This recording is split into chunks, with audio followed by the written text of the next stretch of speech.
देवी भागवत महापुराण का अगला प्रसंग आता है। सत्यव्रत ब्राह्मण की कथा आप और हम सब श्रवण कर रहे हैं।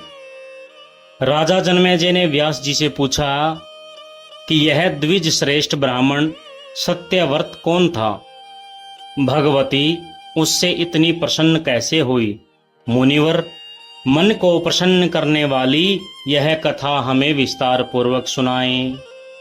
इस प्रकार राजा जन्मेजय के पूछने पर सत्यवती नंदन व्यास जी ने बताया, हे राजन, यह पुराण संबंधी पावन कथा मैं तुम्हें सुनाता हूँ। तुम ध्यान लगा करके सुनो।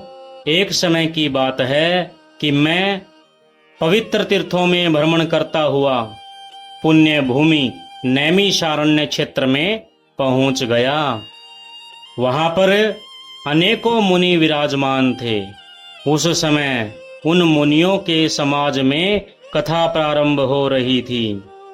ऋषि जमदग्नि जी ने मुनियों से पूछा कि हे मुनियों, हमें किसकी उपासना करनी चाहिए? कौन सा देवता अभिष्ट फल प्रदान करने में समर्थ है? तो इस प्रकार मुनि श्रेष्ठ जमदग्नि जी के पूछने पर लोमेश ऋषि जी ने उत्तर दिया कि हे मुनिवर, आपने जो प्रश्न पूछा है उस विषय में मैं बताता हूं, सुनो।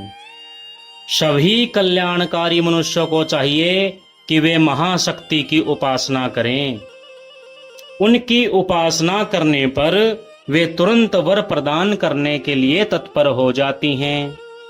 हे मुनिवरों, मैं एक परम पवित्र कथा सुनाता हूं, जरा ध्यान से सुनो। कैसे एक अक्षर के उच्चारण करने से ही ब्राह्मण ने मोक्ष प्राप्त कर लिया था।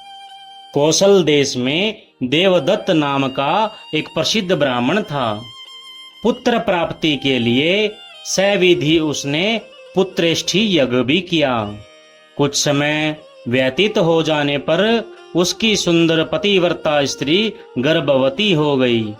उसकी पत्नी का नाम रोहिणी था। उसने शुभ मुहूर्त में एक पुत्र को जन्म दे दिया। उन्होंने पुत्र का नाम उतथ्य रखा। वेदाध्यान की विधि पूर्वक देवदत्त स्वयं उतथ्य को पढ़ाने लगा, किंतु उतथ्य ने एक शब्द भी उच्चारण नहीं किया। वह मूर्खों की तरह चुपचाप बैठा रहता। पिता ने उसे अनेक ढंग से पढ़ाने का प्रयत्न किया, परंतु उस मूर्ख की बुद्धि ठीक रास्ते पर नहीं आई। वह मूर्ख की तरह पड़ा रहा। इस पर देवदत्त चिंता के समुद्र में डूब गया। प्रजाजनों तथा देव तपस्वियों में यह बात फैल गई कि उतथ्य मूर्ख है। जब समस्त प्रजा, बंधु बांधव सभी उतथ्य की निंदा करने लगे। उतथ्य के मन में वैराग्य उत्पन्न हो गया। वह गंगा तट पर एक सुंदर कुटी बना करके रहने लगा तथा जंगली कंदमूल फल खा करके अपना जीवन व्यतीत करने लगा। वहां मन और इंद्रियों पर संयम रखते हुए वह समय व्यतीत करने लगा। उसने एक इस नियम का पालन करना शुरू कर दिया कि वह कभी असत्य नहीं बोलेगा। इस प्रकार उस आश्रम पर उसका ब्रह्मचर्य पूर्वक समय का पालन करते हुए समय व्यतीत होने लगा। उतथ्य ब्राह्मण न वेदाध्ययन जानता था और न जप जानता था। देवताओं का ध्यान और आराधना कैसे की जाती है उसे इसका कुछ भी ज्ञान नहीं था। इसी प्रकार गंगा के तट पर उसके 14 वर्ष बीत गए। उसने न कोई जप किया, न कोई आराधना की और न किसी मंत्र की जानकारी प्राप्त की। उस वन में रह करके उतथ्य केवल समय ही व्यतीत कर रहा था, परंतु सारी प्रजा में यह बात फैल गई कि मुनि उतथ्य सत्य बोलने के व्रत का पालन कर रहे हैं। कभी उनके मुख से मिथ्या वाणी नहीं निकलती। एक समय की बात है, एक महान मूर्ख जंगली आदमी शिकार करते हुए उधर आ निकला।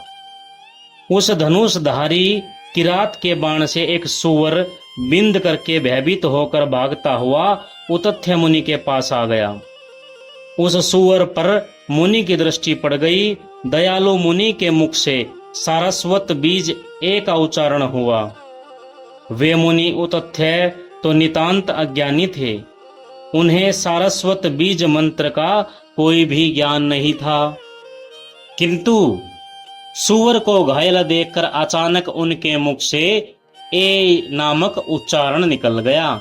वह सूअर आश्रम में एक सघन झाड़ी में छिप गया। इधर वह किरात शिकारी कान तक बाण को खींचते हुए उतथ्य मुनि के सामने पहुंचा। उसने मुनि उतथ्य को नमस्कार किया और उनसे सूअर के विषय में पूछताछ करने लगा। व्याघ्र के पूछने पर उतथ्य मुनि के मन में तरह तरह के प्रश्न उठने लगे।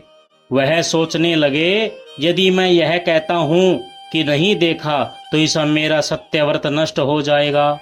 परंतु अंत में वह सोचने लगे कि सत्य हो या असत्य, मैं यह भी कैसे कहूं कि बाण से बिंदे हुए शरीर वाले सूअर को इधर जाते हुए देखा है। यह व्याघ्र तो उसे जरूर मार डालेगा। इस धर्म संकट में फंसे उतथ्य सोचते रहे, परंतु कोई निर्णय न कर सके।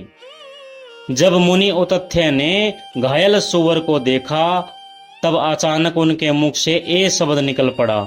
ए भगवती का बीज मंत्र है, इसलिए भगवती उन पर प्रसन्न हो गई। उन्होंने मुनि उतथ्य को अलभ्य विद्या प्रदान की। भगवती के वाग बीज के मंत्र का उच्चारण हो जाने पर मुनि के हृदय में समस्त विद्याएं स्फूर्ति हो गई। उतथ्य मुनि एक महान कवि बन गए। उन्होंने धनुष पर बाण चढ़ाए व्याघ्र से कहा, हे व्याघ्र, आंखों का काम देखना है। वे बोलते नहीं और वाणी बोलती है, परंतु देखती नहीं। तुम बार बार अपने कार्य को साधने की धुन में लगे हुए क्यों बार बार पूछ रहे हो? मुनि उतथ्य के इस प्रकार उत्तर देने पर व्याघ्र वहां से चला गया। अब वे उतथ्य ही वाल्मीकि की तरह प्रकांड विद्वान बन गया। समस्त संसार में उतथ्य मुनि सत्य बोलने के व्रत के कारण सत्यव्रत नाम उनका प्रसिद्ध हो गया। अब उनका नाम सत्यव्रत पड़ गया। अब उन्होंने सारस्वत बीज मंत्र एवं का विधिवत जाप करना प्रारंभ कर दिया। जिस पिता ने उतथ्य को त्याग दिया था, अब वही पिता उतथ्य को घर वापिस लाने के लिए उनके आश्रम पर आकर घर लौटने के लिए प्रार्थना करने लगे। आदर पूर्वक वे उतथ्य मुनि को घर लौटा लाने में सफल रहे। इस प्रकार राजन, उन आदि शक्ति भगवती जगदम्बिका की उपासना करनी चाहिए। व्यास जी ने राजा जन्मेजय को बताया कि हे राजन, नैमिषारण्य क्षेत्र में मुनि मंडली विराजमान थी। उस समय लोमस ऋषि जी के मुख से मैंने भगवती का यह श्रेष्ठ महात्म सुना था। जय माता की।